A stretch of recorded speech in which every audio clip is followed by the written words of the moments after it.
Había hora cero, una hora de reunión de los estudiantes. No sé, José, si hubo algún acuerdo, algún tema. Le hablo a José Albirrojo. Si me puedes comentar a qué acuerdo llegaron los estudiantes en general.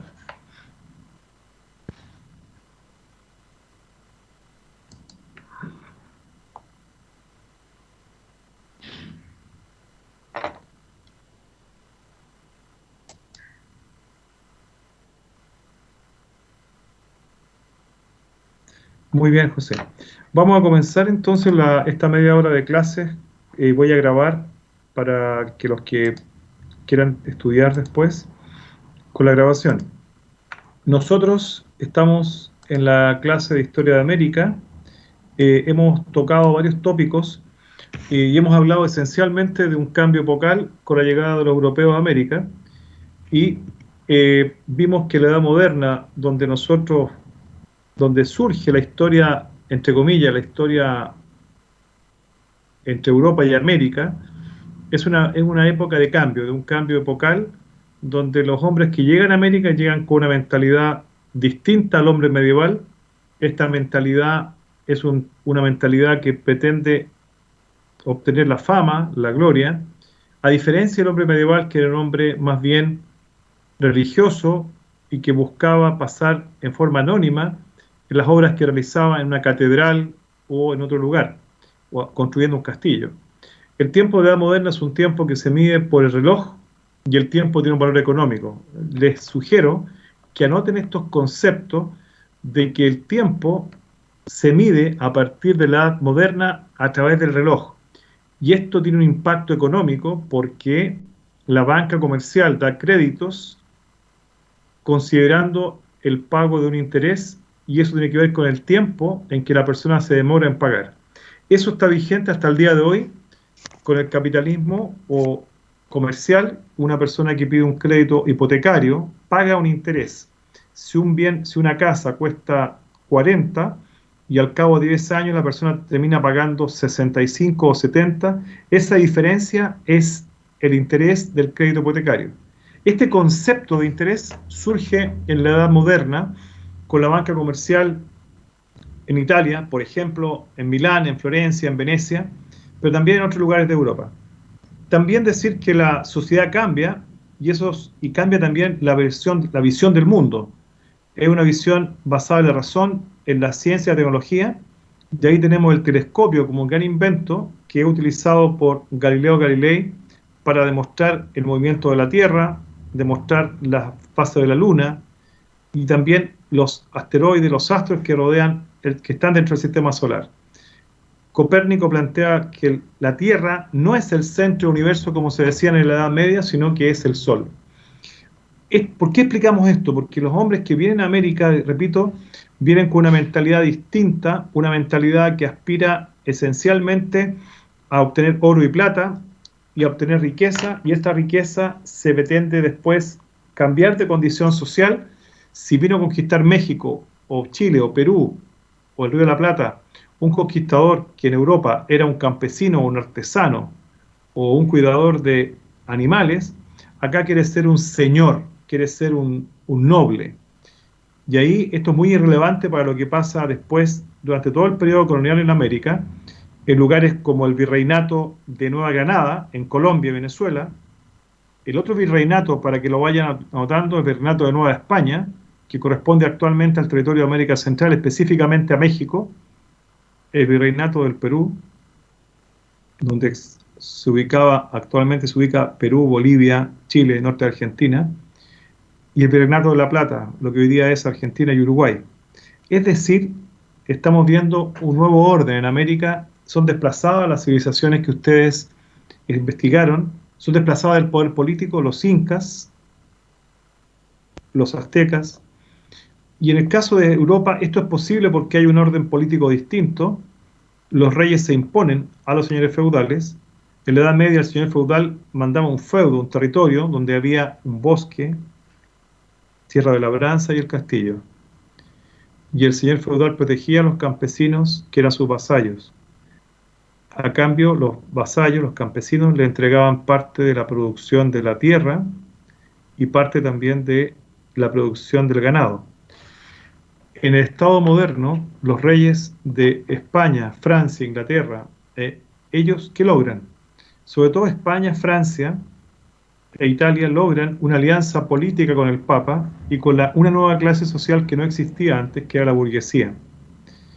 La burguesía es una clase nueva en la historia que nace en función del comercio y la banca comercial en Europa, especialmente en Italia, especialmente en la zona también llamada hoy día Holanda, los Países Bajos, en Francia. ¿Y qué ocurre en España? Que la unificación del territorio que estuvo dominado por los árabes es conquistado, es logrado unir gracias a los reyes católicos que logran el apoyo del Papa Alejandro VI y también de la burguesía comercial. Aquí yo puse dos temas que no hay que olvidar. En 1492 son expulsados los árabes y los judíos de la península ibérica de España, y eso hace que España se declare católica, apostólica y romana, y tiene ahora la diferencia de la Edad Media, que cada señor feudal tenía su ejército. Acá el rey, o en este caso la reina Isabel de Castilla y el rey Fernando de Aragón, tienen un ejército permanente para cuidar las fronteras, someter a los grupos rebeldes. Y la monarquía concentra los poderes del Estado, el ejecutivo, el legislativo y el judicial, y tiene una serie de funcionarios que le aseguran recaudar impuestos, administrar justicia y mantener el control de aduanas. Lo vimos hace 3 o 4 clases atrás, esta película que ustedes observaron y analizaron, que nos muestra cómo un hombre del siglo XV como Colón tiene una mentalidad ya renacentista, ya humanista, ya moderna, distinto al pensamiento medieval. Él da argumentos científicos en la Universidad de Salamanca para justificar, fundamentar o argumentar su viaje hacia el occidente para llegar a las costas de Japón, Zipango, y de China, llamado Catay, para sacar oro y plata, para comerciar la seda, la porcelana, las especias, etc. Y cuando a él lo rechazan en la universidad, su discurso ante los frailes es un discurso moderno. No me diga lo que tengo que hacer si no han ido al mundo. Ustedes están encerrados acá en el monasterio. Demuéstrenme que estoy equivocado. Esa es la idea de Colón. Es apoyado Colón, como lo dijimos, por Gabriel Sánchez, el tesorero de la reina, por Luis de Santángel, el financista de la reina, y por Martín Alonso Pinzón. Tuvo dificultades en su viaje, hubo un motín, que querían volver de vuelta a España, pero logró superar esa dificultad. Ahora, en Historia de América, es importante situarnos en el siglo XV y XVI. Cuando llega Colón, América es un continente poblado por millones de pueblos originarios. Los europeos llegan a América en busca de oro y plata y también para evangelizar la fe católica, pero al llegar a América traen enfermedades que los pueblos originarios no conocían y se produce una alta mortalidad, pero además de eso obligan a los indígenas a trabajar las minas de oro y plata y la tierra, y este trabajo a través de la encomienda también produce alta mortalidad. Gabriel Sánchez al final de la serie, de la película, reconoce el valor histórico de la figura de Colón. Ahora, Historia de América, aquí falta una palabra que yo creo que es bueno que ustedes agreguen. La expansión europea en los siglos XV y XVI se caracterizó por búsqueda de nuevas rutas, pero aquí hay un apellido que faltó poner: rutas marítimas. Es decir, las rutas que buscó Portugal y que buscó después España eran rutas marítimas, tenían un apellido, lo vamos a poner inmediatamente. Rutas marítimas. ¿Por qué digo marítimas? Porque las rutas de la Edad Media para llegar a China era la ruta de la seda, que era terrestre. Entonces es necesario distinguir ese primer cambio. En segundo lugar, en América exactamente, hay que decir que buscaban el oro y la plata. ¿Y dónde había oro y plata? Había oro y plata en la zona de México actual, para que ustedes lo vayan completando. ¿Se ve?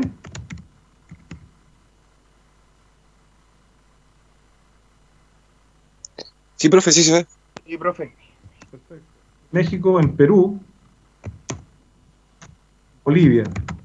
Entonces, esto es muy relevante, muchachos, porque normalmente hay Kevin Lynch, un historiador que habla sobre el tema diría yo, fundamentalmente de esta corriente llamada mercantilismo en América. ¿Y qué pasa con este mercantilismo? Aquí en América, en el siglo XVI, sostiene que la acumulación de metales preciosos hace poderoso a un Estado. Y este Estado, que es España, que recién se ha unificado, logra obtener oro de dos territorios muy importantes, del Imperio Azteca, donde estaba Moctezuma, que es conquistado por Hernán Cortés, y logra también obtener oro y plata del Imperio Inca, que corresponde hoy día a los territorios de Perú, Bolivia, norte de Argentina, norte de Chile, Ecuador. Entonces, este oro y esta plata hacen que España se convierta en un Estado muy poderoso, pero, pero, al haber expulsado a los árabes y a los judíos, la industria en España no se desarrolla y España se desarrolla o se sigue trabajando la agricultura y la ganadería. Por lo tanto, si España recibe el oro que saca de México y de Perú, cuando tiene que comprar tecnología de la época, herramientas, maquinaria, etcétera, recurre a comprarle a los Países Bajos, que hoy día conocemos como Holanda, a Francia e Inglaterra, es decir, a sus enemigos. Esto marca, yo diría que un punto en el largo plazo, un punto que afecta a la economía española. El otro punto importante que la conquista de América, yo les mencioné en las clases pasadas, está la evangelización. Es una palabra que tiene una connotación muy relevante porque en la evangelización de los pueblos originarios en México, en Guatemala, en Perú, en Bolivia, el norte de Argentina, el norte de Chile, hubo una discusión en el siglo XVI muy fuerte en España entre los que planteaban que los pueblos originarios eran seres vivos sin alma. Y Bartolomé de las Casas y Antonio de Montesinos, dos personas que hay que anotar, Fray Bartolomé de las Casas, plantea que los pueblos originarios son personas y estas personas tienen alma, por lo tanto tienen que ser tratados como personas. Entonces ahí se produce una discusión con los que creían que no eran personas, que eran seres vivos pero sin alma. Finalmente primó la tesis de Fray Bartolomé de las Casas, pero él perdió una batalla, ¿cuál fue? Que dijeron, es verdad, los pueblos originarios son personas, tienen alma, pero son personas aún como niños, son inmaduros porque no conocen la fe.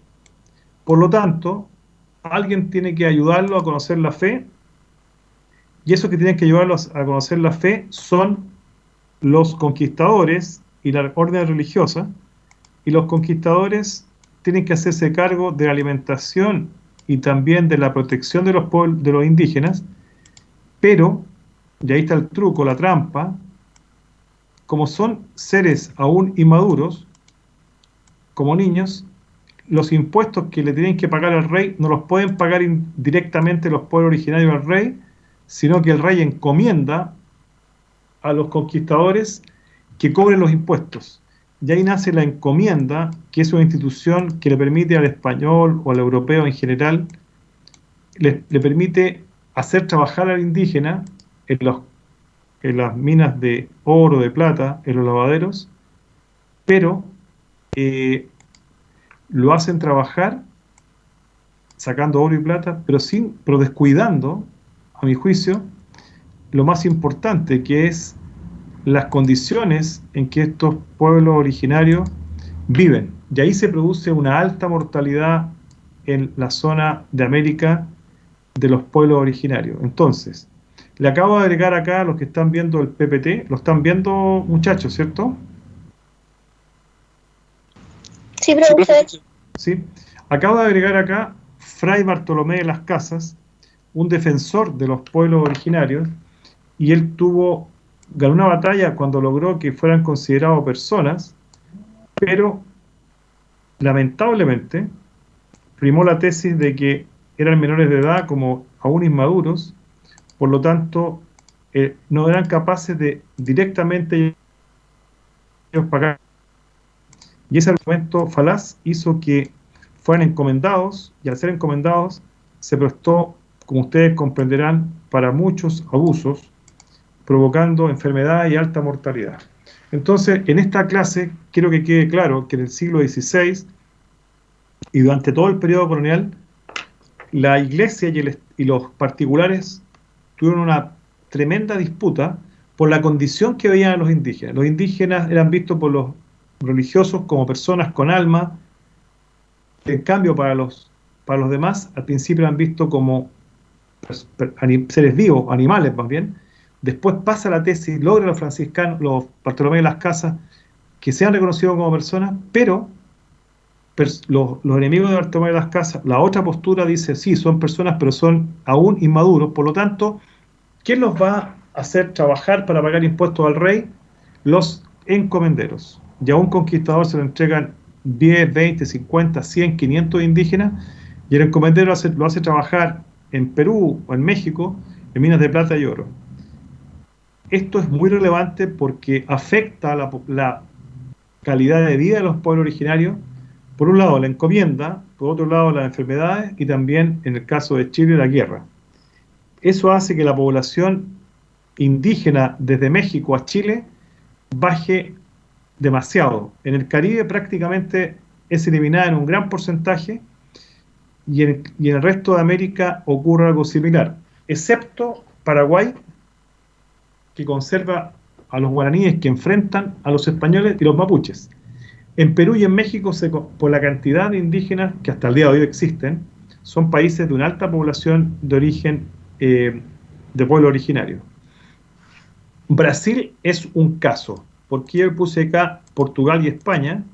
Porque Brasil queda bajo soberanía portuguesa a raíz del Tratado de Tordesillas de 1494, si mal no me equivoco, cuando Portugal exige a España que el territorio que nosotros conocemos como Brasil quede bajo su hegemonía, porque ellos se habían partido 50 años antes de España, explorando el Atlántico y las costas de África, y no estaban de acuerdo con la bula interchetera, donde el Papa Alejandro VI del polo norte al polo sur establece una línea imaginaria, y todo lo que está al oeste lo podía explorar y conquistar España, y lo que está al este Portugal.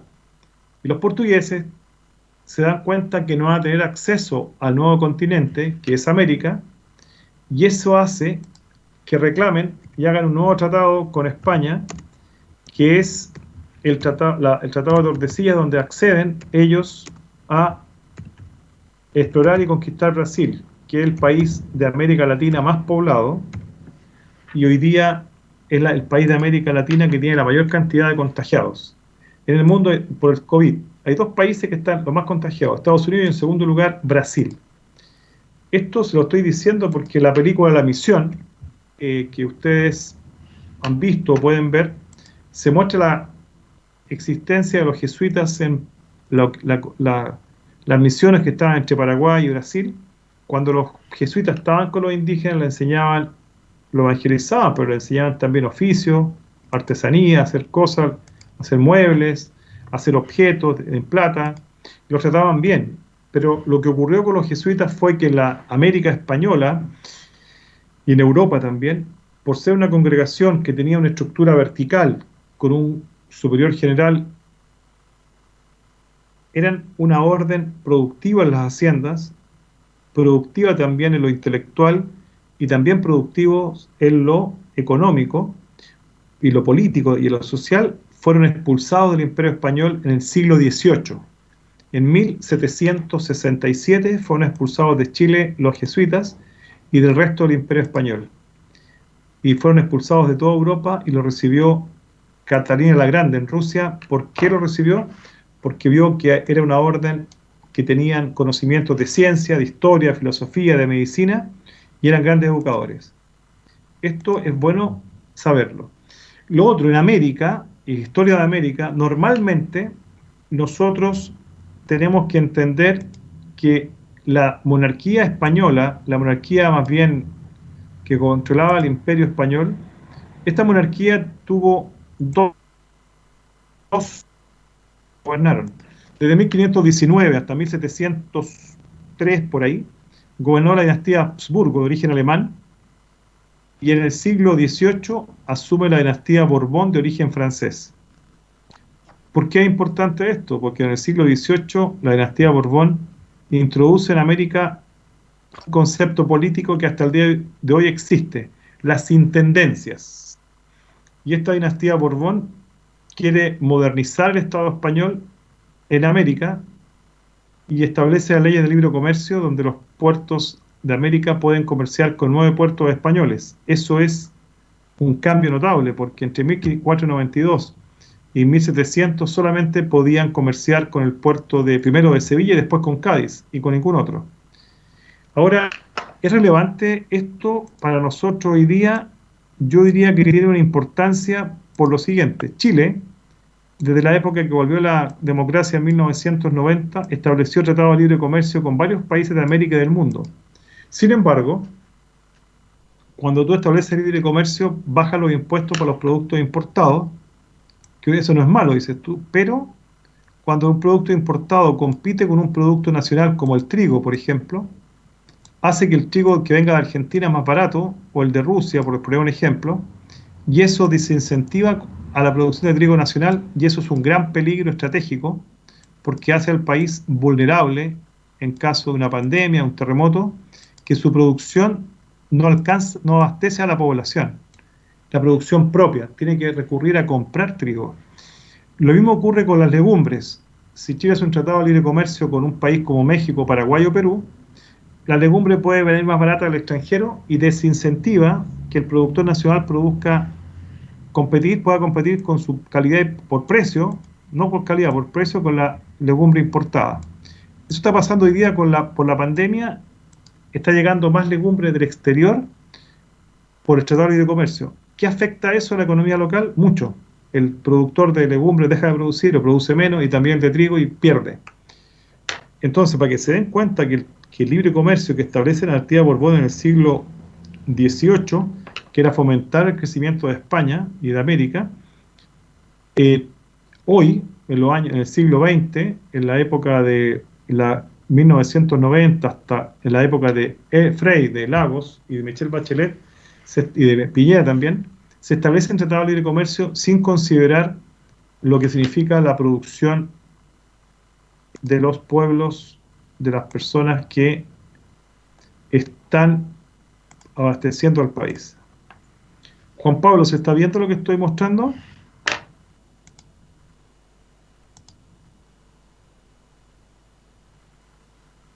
¿Me escuchan? No, profe, no se ve. En este momento no Sí, se profesor, ve. se escucha. ¿Y se ve o no se ve? Por mi parte En no este se ve momento nada. soy usted, profe. Ya, perfecto. Soy muy feo yo. Ahí se ve, está puesto. ¿Se ve? Ahora sí. Ahí sí, profesor. O sea, volvemos a la historia. Entonces, cuando ustedes investigaron, yo les expliqué las teorías del poblamiento americano. Ustedes investigaron los aztecas, los mayas y los incas. Ahora estamos dando un paso mucho más adelante viendo la colonia en América, cómo funcionó la colonia desde México hasta Chile, y dónde estaban Cristian Cáceres, dónde estaban los organismos que nombraban a las autoridades que gobernaban América.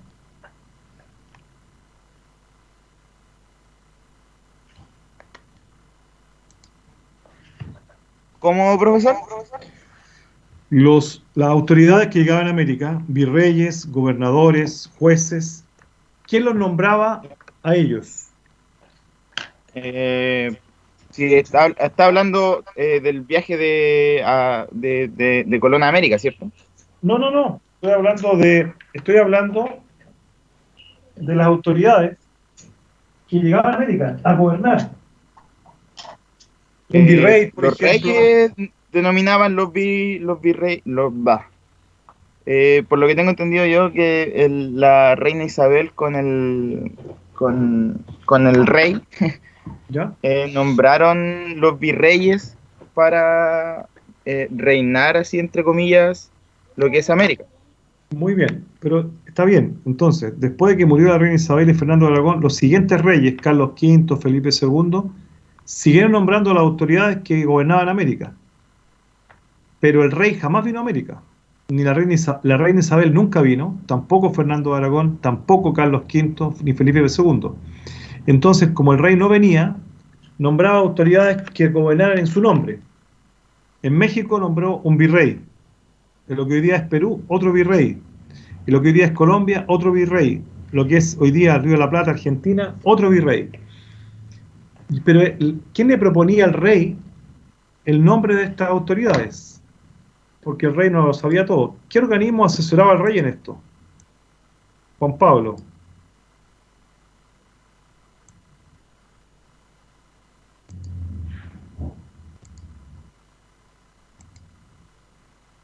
¿Quién asesoraba al rey en el nombramiento para las autoridades que llegaban a América?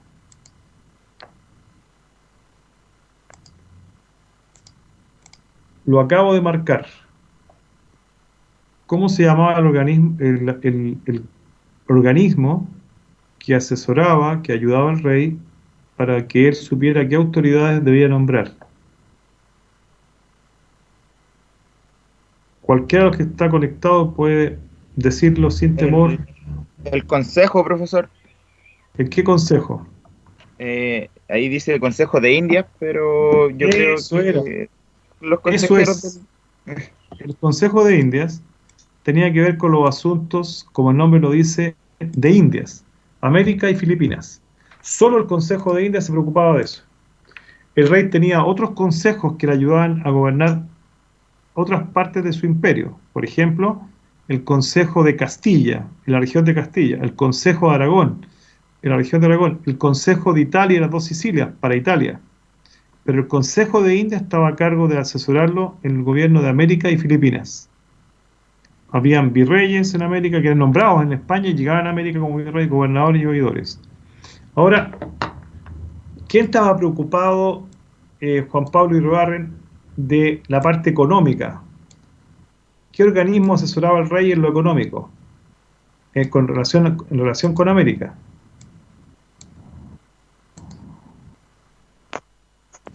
La casa de contratación, lo está señalando ahí, profe. Exactamente, la casa de contratación. Entonces establecía que solo en el siglo XVI y XVII, solamente el puerto de Sevilla, desde ahí salían los productos para América, solo de ese puerto, que era el puerto, era un río, el río Guadalquivir. En Sevilla tiene un puerto que era el puerto de Sevilla. Y después, en el siglo más adelante, debido a que el río se empezó a llenar de arena abajo y no entraban los barcos, se puso un puerto en la costa de Andalucía, el puerto de Cádiz. Y los barcos que salían desde España a América, desde Cádiz, era un sistema de flotas con mercadería, con muebles, con animales, con productos, custodiados por unos galeones. ¿Por qué custodiados? Porque en alta mar los enemigos de España, Inglaterra, Holanda, Francia, mandaban corsarios a robar y a matar.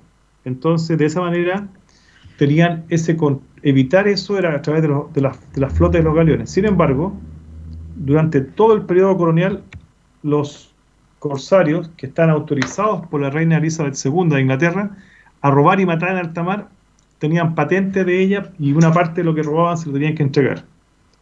Por eso la patente era de corsario. Habían corsarios, filibusteros, piratas, etc. ¿Y cómo se financiaba el Imperio Español? En América recaudaba impuestos, como los que le mencioné hace 2 semanas atrás. El quinto real, que era la quinta parte del oro que se sacaba, se le pagaba al rey. Otros impuestos, era como el actual IVA, se llamaba alcabala. Y también el funcionario que llegaba a América, los primeros 6 meses tenía que pagar la mitad de su sueldo al rey. A cambio, el rey entregaba mercedes de tierra y encomiendas a través de los gobernadores y los funcionarios. El latifundio en América nace por las mercedes de tierra, porque le entregaban una extensión muy grande de tierra, como hoy día podría ser una comuna, una provincia, a un conquistador, y él a su vez, cuando moría, lo heredaba el poder económico de la tierra a un solo hijo, el hijo mayor. Bueno, acá también tenemos las órdenes religiosas que llegaban a América. Voy a poner, por ejemplo, ¿qué dice ahí Juan Pablo? ¿Qué orden religioso estoy poniendo?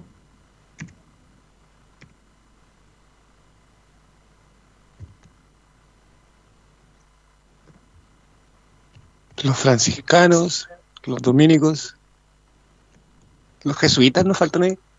En faltas. Voy para allá, se ve por orden. Exactamente, Agustinos, los jesuitas. jesuitas. Claro. Y acá en Chile llegaban también los teatinos. Por eso que hay una calle en Santiago que se llama Teatinos. Una orden religiosa que llegó a Chile. Profe, ¿y las Sí, Ursulinas? también, muy bien. Usted, muy bien su aporte. Las Profe, Ursulinas. le faltaron, creo que los mercenarios también. Exacto, los mercenarios de la Orden de la Merced. Y que estoy escribiendo acá en el espacio que tengo, por eso estoy avanzando. Franciscanos, dominicos, vamos a poner los mercedarios. Cada orden religiosa tenía diferentes carismas, algunos por la educación, otros por la salud, tenían diferentes, yo diría, vocaciones religiosas, pero todos coincidían en algo, evangelizar, y esa evangelización tenía que ser lo más importante, era evangelizar también a los pueblos originarios, y por eso que algunas de estas órdenes se acercaron a ellos.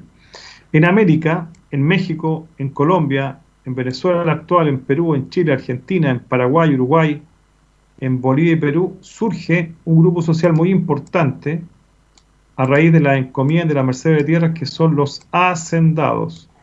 Lo voy a poner un poco más grande porque era una especie de señor feudal que había en América, y también tenían haciendas, y los estancieros, que tenían estancias ganaderas. Estos dos grupos se mantienen hoy día, podríamos decir, en Brasil, en México, en Argentina, en Uruguay, en Chile, en Brasil, los dueños de grandes haciendas o grandes fondos, si ustedes quieren. Y esas haciendas constituyeron riqueza. Y había todo una distribución social. Los que estaban más abajo eran, acá yo los puse mal, pero son en realidad los peones. Los peones son los que están más abajo, en la categoría de la hacienda, y a veces por dentro o fuera de la hacienda habían artesanos también. Entonces voy a poner esto un poco más abajo, los peones. Los peones eran dentro de la estructura de la hacienda, era el nivel más inferior. El artesano estaba en un punto intermedio, en un punto, yo diría, entre trabajaban en la hacienda, pero también tenían la posibilidad, algunos de ellos, vender en el pueblo, en las villas, en las aldeas, sus productos. Los arrieros pescadores eran hombres más bien vinculados con el trabajo libre. Bien, Estefanía, por favor, léame esto.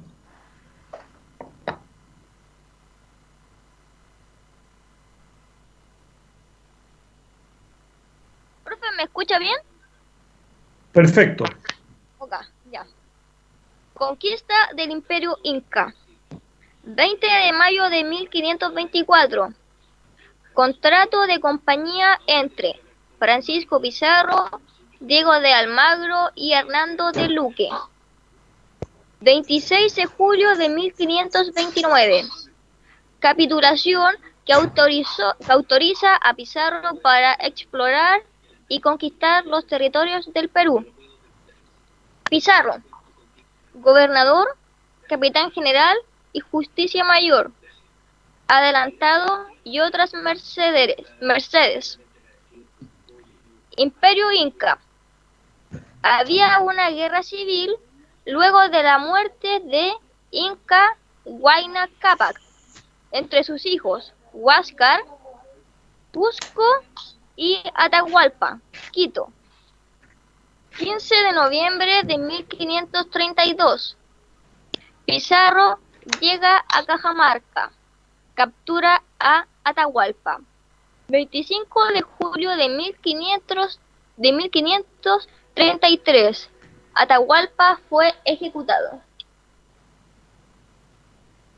Bueno, como tú acabas de leerlo, la conquista del Imperio Inca fue violenta. Ejecutaron a uno de los descendientes de Huayna Cápac, y eso implicó que toda la estructura del Imperio Inca quedó sometida al poder de Francisco Pizarro. Entonces, lo mismo ocurrió en el Imperio Azteca.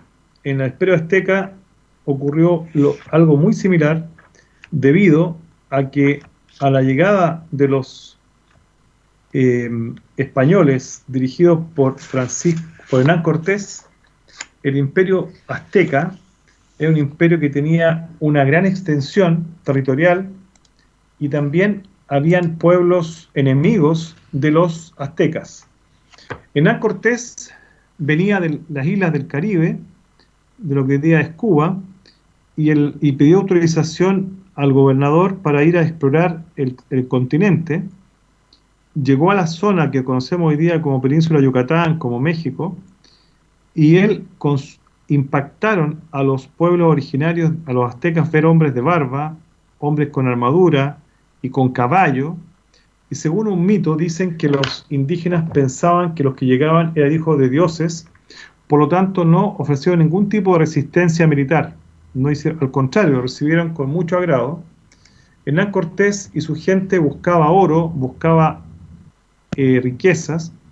Quedó impactado Hernán Cortés a ver la ciudad de Tenochtitlán con un lago, con balsas, con pirámides, ver la multitud de animales y aves pintorescas que nunca habían visto, con plumas de colores muy hermosas.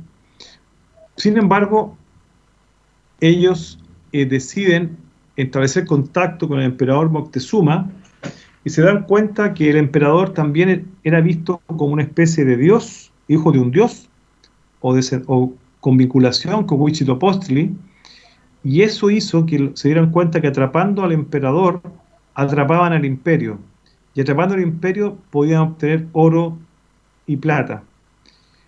El oro y plata de México que Cortés obtuvo lo llevó a España. Sin embargo, como les decía anteriormente, esto fue una situación que el oro pasó por España, pero fue a parar a las cortes y a los bolsillos del Estado inglés, holandés y francés. Yo reitero la idea que les decía anteriormente, que la encomienda en México, al igual que en Bolivia, al igual que en Argentina, en Chile, en Perú, en Colombia, en Venezuela, en Ecuador, provocó alta mortalidad indígena, porque no siempre se cuidó el descanso, el alimento y el bienestar de estos pueblos. Ahora, ¿cuál es el efecto que provoca hoy, 2020, 19 de junio?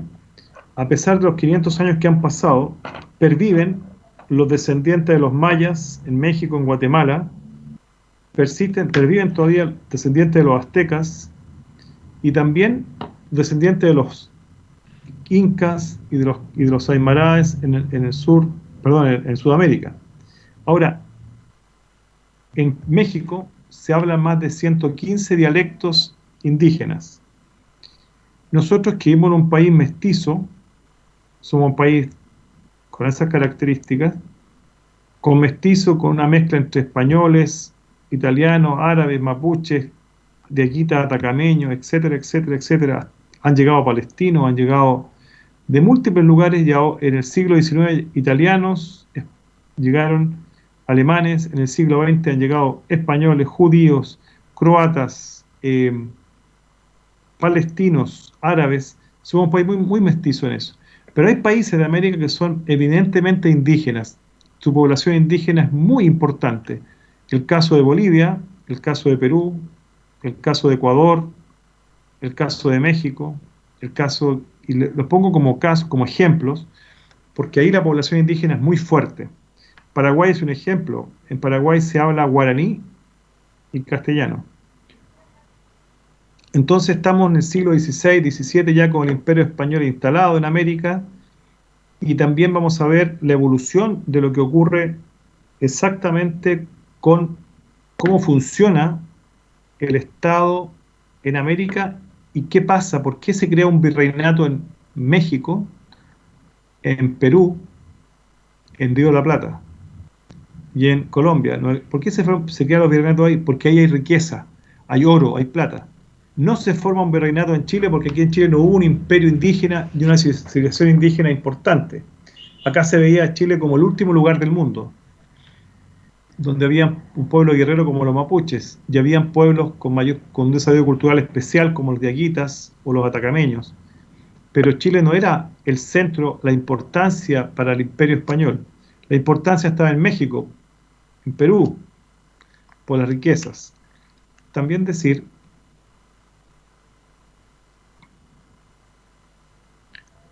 que Chile, dentro de América, era un territorio alejado. En ese tiempo no había ni transporte aéreo, ni transporte en buses, ni auto, todo era a caballo o en barco. El lugar más alejado del Imperio Español dentro de América. Por eso es bueno precisarlo esto. Hay otro elemento interesante, es que los piratas que atacaban en el Caribe porque ahí iban los barcos desde España a América y de América a España. Y sobre todo al regreso los atacaban porque venían con el oro hacia España. En las costas de Chile en el siglo XVI pasaron piratas como Francis Drake, Richard Hawkins, Thomas Cavendish, Bartolomé Sharp, piratas que recorrieron las costas de Chile, y por eso que Valdivia era en el siglo XVI y después XVII un lugar estratégico para el Imperio Español. De Chile el lugar más estratégico era el Estrecho de Magallanes y el fuerte de Valdivia, o la ciudad de Valdivia. Por eso que los que conocen Valdivia y han visto que está el Fuerte Niebla con cañones, era por eso, porque era un lugar estratégico. Bien, el próximo viernes espero que la asistencia mejore, porque ya estamos entrando a una parte importante del curso que vamos a ir avanzando, por lo tanto es necesario que la mayoría se conecte el próximo día viernes. Hoy tenemos muy pocos conectados, solo 12. Miguel Alarcón, dígame qué le quedó claro de esta clase.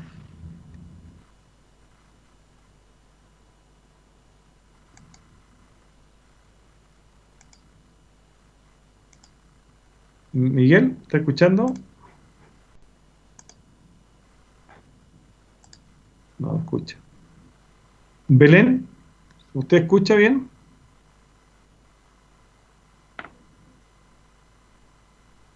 Tampoco. Camila Paz, ¿me escucha?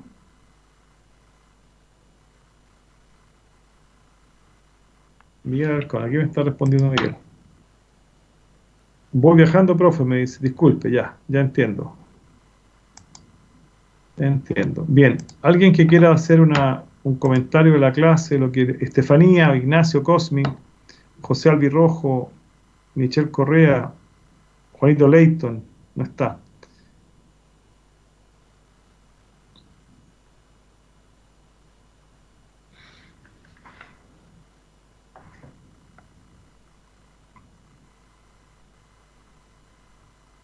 Bien, si no hay comentarios, vamos a dejar la clase hasta acá. Espero que le haya servido. ¿Hay Estefanía? Dígame, Estefanía. ¿Yo puedo hacer algo de lo que entendí? Dígame, Estefanía. La escucho. Yo la escucho. Voy a que apague los micrófonos, deje el suyo encendido. Voy a poner los audífonos, denme un momento.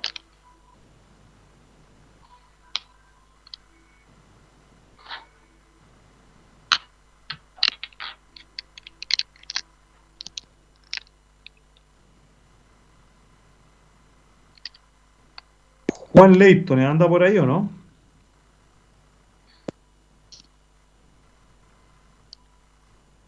Profe. La escucho. Bueno.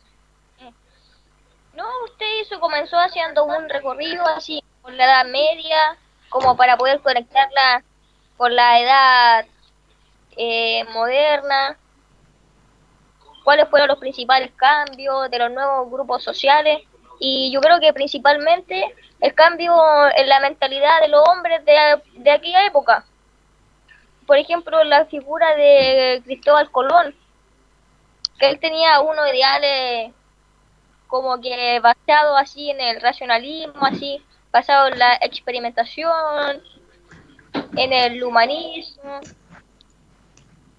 y eso, ese pensamiento, en su pensamiento se basó para buscar nuevas rutas para explorar. En ese caso lo que él buscaba era nuevas rutas para ir a China, Cathay que le llamaba, y Japón, Zipango, si no me equivoco. Muy bien, Él siga nomás. quería viajar, pero yo creo que no tenía presupuestado que así iba a topar con un continente grandote, pues, América. Así es. Siga Y ahí nomás. encontró todo este nuevo mundo que le llamaron la gente por aquella época. Hay Claro. pues culturas distintas, que ellos como que de alguna manera quisieron conquistar. Creo que en la película querían a esa gente, a los indios que le llamaban, los Sí, querían hacer como súbditos del reino de Castilla. así es. Y ahí como que de a poquito ellos lo pueden hacer. Los quisieron conquistar por la vía violenta, obtener su riqueza, pues aprovecharse de su estructura piramidal, y ellos conquistar a la gente, hacer súbdito a los nativos, pues. Así es. Muy Eso bien. pues, es Muy bien. casi como fueron construyendo los virreinatos, y fueron así en zonas estratégicas. Usted dijo ahí en Nueva España, que era la zona de México, Así por es. ahí. Sí. Sí, el del nuevo, del Perú, creo, el Sí. virreinato del Perú, y estaba en Perú, en países como Chile, Perú y Bolivia. Eso, y después las familias que gobernaban por aquella época eran los Habsburgo, por el 1500, por ahí a principios de 1500 hasta 1700, 1700. Después pasan los Borbones, que de alguna manera cambian la estructura que había por aquella época, incorporan las intendencias y con Claro. alguna nueva normativa en el tema del comercio. Eso, Claro. profesor. Última, Muy bien. Muy bien. creo Muy que bien. había una frase que me gustó harto que usted dijo, que la anoté, que los conquistadores europeos pensaban que como que atrapadores podían atrapar y someter al imperio, a todo el imperio. Eso, profe. Muchas gracias. Mira, Bien usado. gracias por la participación. Mira, Belén 0502220016 no puede acceder, me dice, entonces vamos a hacer lo siguiente. Y yo le voy a pedir si todos pueden enviar a una persona, puede ser el delegado de curso si es que está, u otra persona, que me envíen un correo, enviar un correo con los correos de cada uno de ustedes vigentes en el Teams. ¿Ya? Me explico, ¿cierto? La idea es que me envíen el listado de correos vigentes en Teams, porque yo puse los correos que me indicó, ¿cómo se llama? Aida, que algunos de ustedes usan eh, el correo, un correo distinto.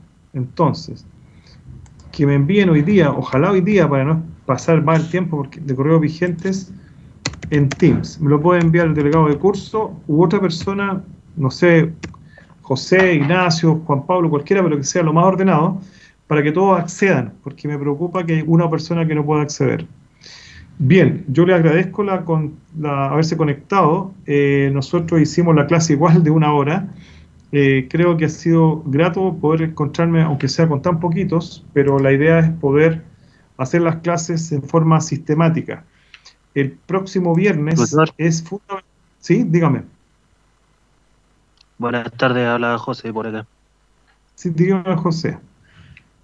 Profesor, sabe que tenemos problemas para encontrar la materia, los contenidos, los PPT en el aula virtual. Sigue el Yo se mismo lo voy problema, entonces yo se lo voy a enviar no al tenemos correo acceso a entonces. ¿Mm?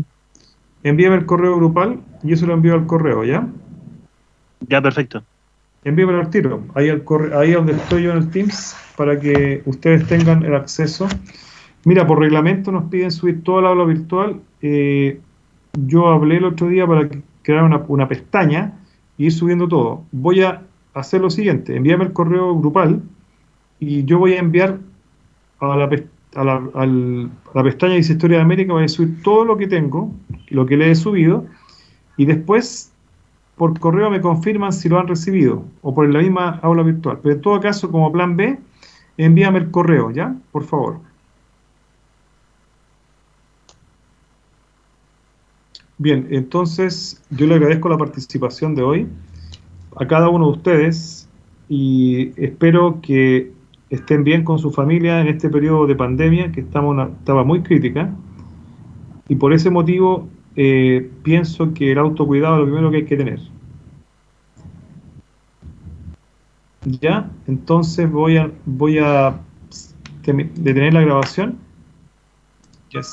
y así voy a poder terminar la clase. Entonces, JPIA 1988 me pone el correo de curso es pedagogía general básica 2019@gmail.com. Que tengan una muy buena tarde y que les vaya muy bien en su trabajo, en su estudio y en todo lo demás.